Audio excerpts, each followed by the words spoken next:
Tak čauko, to som ja, Romeo, z kanálu Romeo Videos a pre vás video, ktoré som nahral momentálne teraz po kompetitívnom zápase, ktorý som hral a som veľmi znepokojený, uvidíte prečo.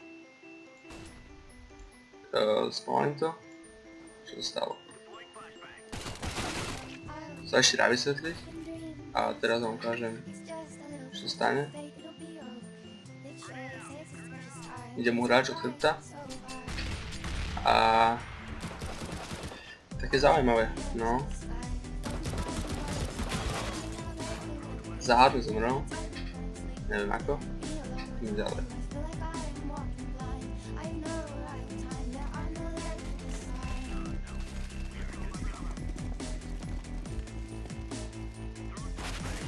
Vidím hneď mieril cez krabicu na jeho hlavu. Takže jasné VHčko, minimálne VHčko, ale uvidíme ďalej, že to nie je iba VH, je tu aj iný. Teraz, viem, že má VH, ale trasie ho, ale netrafil sa. Čisto a stalo sa to, že sa chcel pozerať do zeme, čo znamená, že má aimbot. Uvidíme aj teraz. Pomaly ide a bum. Je to tam, je to hlava. Takže ako vidím, Valve funguje veľmi nefunkčne, to má aj bunnyho, očividne. Valve namiesto toho, aby fixovalo hru a obmedzoval hackerov, si radšej pridá nový kľúč, novú dal kill momentálne. Takže tak. Valve namiesto toho, aby podporoval hráčov, podporuje tie skiny, tie krabice nové a z toho težia peniaze. Idem ďalej.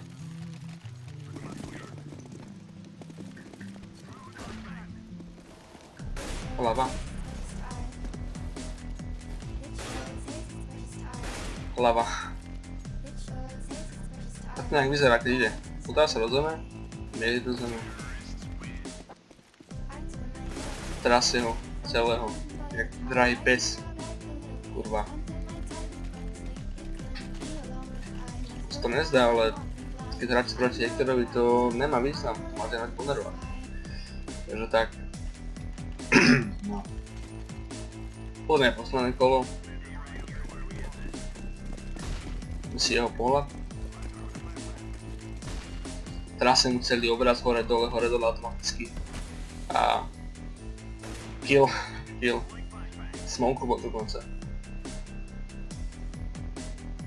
Jasne aimbot. Tento pohľad nám. Ďalší kill. A dá aj posledný. Nás zabije momentálne. Pum. Krásna hlava, s ktorou ma porazilo. A tak. Posledné, no už vie, kde je VHčko. Má ho. Dobre. To ukončím a vyjadrím sa k tomu. Pridávam sem tedy fotky. Profil tohoto hráča, ktorý hackoval. Samozrejme aj link do popisu. Poprosím o report. A ďalej fotku jedného youtubera, ktorý sa obul do Valve a povedal Valve, čo si myslí o hre, že je tá hra nedorobená, má chyby, hackeri si hrajú.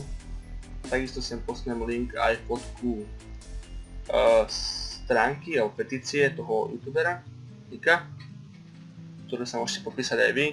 To je vlastne petícia o tom, že môžete pomôcť, podpíšte petíciu a vlastne Valve si to všimne a možno niečo z toho spraví. Nepochybujem. Valve radšej vrátza peniaze do tých kľúčov, tých 5 nových operácií, to má veľké peniaze. Ale ďalej čo ukážem, že Overwatch funguje tak, tento hráč išiel na Overwatch vtedy, pokiaľ by dostal 10 reportov naraz.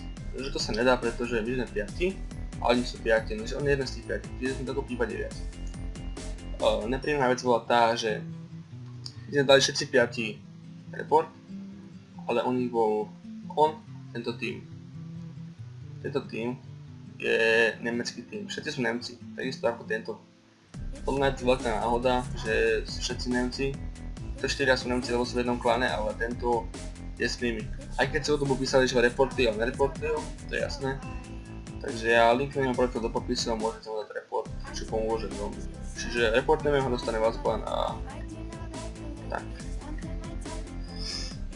Tak dúfam, že sa vám video páčilo, dúfam, že s tým veľmi niečo spraví. Dám link na tú petíciu aj na toho youtubera a aj na tohoto hackera. Čiže mohli by ste dať report a keď tak pozrieť si video do youtubera a podpísať petíciu, to je bolo úplne ideálne. A to je asi všetko z mojej strany. Keď stretnete nejakého hackera, nemajte z toho nervy, robte si z toho srandu. Reportujte ho, spravte keď to nejaké video, alebo to niekto postujte, neho reportnú, ako to pohodne. Dobre, ďakujem za video, za pozornosť. Teším sa na ďalšie video. Čauko.